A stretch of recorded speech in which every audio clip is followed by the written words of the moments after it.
One of the questions I get asked the most through the channel and the website is how often should I clean my gun? Now personally, I think you should do it after every single time that you've used it. It's just really good practice. So let's get set up and give this one a quick clean.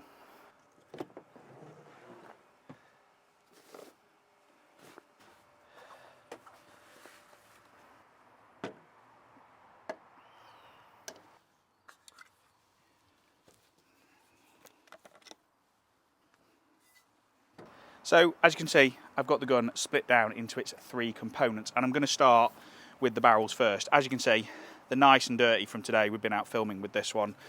And I am going to be trying something a little bit different product-wise. The guys at Country Sports Wholesale have been good enough to send me out a selection of their Bore-Tech products. It might be something that we're going to stock in the shop, so just try them and see how we get on. So, barrel cleaner in first.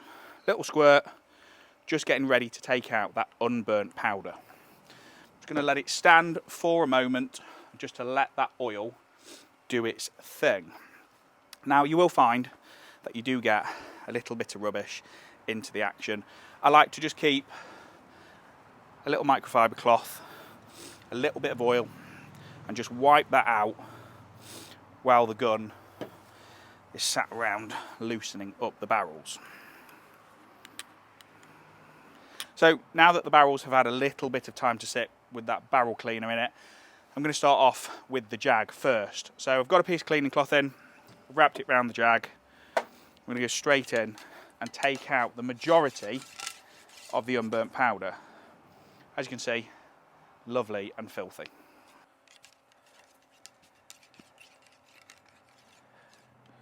So as you can see, taken all of that horrible unburnt powder out. Now I'm going to repeat the process again with the bore cleaner, but this time I'm going to go through it with the phosphor bronze. The reason for this is we're trying to take out any plastic fouling or lead fouling with that nice bristly phosphor bronze. So now that we've given it a good scrub out, we're going to repeat the process with the jag and the cloth, just again taking all of that dirt out. Now I'm going to repeat this process until the cloth comes out clean, which does take a bit of time, but it needs to be done.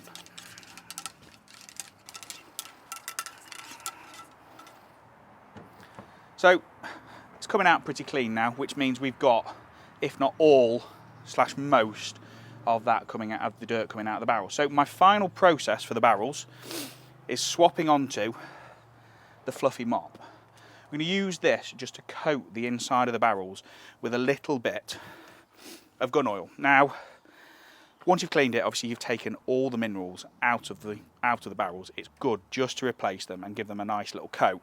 All it needs is a little drop in each barrel. You don't need loads, and just wipe it through with that mop just to give it a nice little coating on the inside of the barrels. We don't want loads of it in there. We don't want it running back through your striker holes and wrecking your woodwork. Just a nice little coat like that, spreading it evenly across the barrels. It is also good practice to make sure that you give your chokes a good clean. Now, it's simple just to give them a nice wipe over with your cloth. And what I always tend to do, which works as really a protection and obviously that you stop your chokes getting stuck, is a little bit of grease onto the choke and just wipe it round with your fingers just to give it a nice coat and straight back in the gun.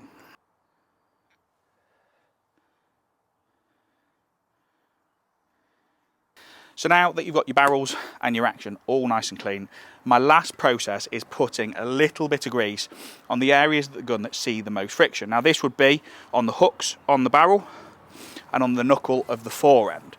Now for using those that don't know these technical terms, the knuckle on the fore end is here, the radius where the fore end sits onto the action, obviously opening and closing the gun. This creates a nice bit of friction. So having that lubricant in there just keeps things operating nice and smooth. Now some of you might ask about shotgun servicing. It's a really difficult one to answer. If you're a game shooter or a professional clay shooter, having your gun serviced before the start of the season, I would say is extremely important. So get it into one of your local good gunsmiths, a full service on the gun, making sure that everything is checked over and lubricated, ready for the season. Now for people like myself who don't shoot masses amount, Getting your gun serviced probably once every 2 years, I think, is again just good practice. Just letting somebody check it over, make sure that everything is safe, everything's in good working order. I think it's just really, really good practice just to get that gun in and let somebody who knows what they're doing. So thank you for watching this week, guys. We'll be back to you next week with another video.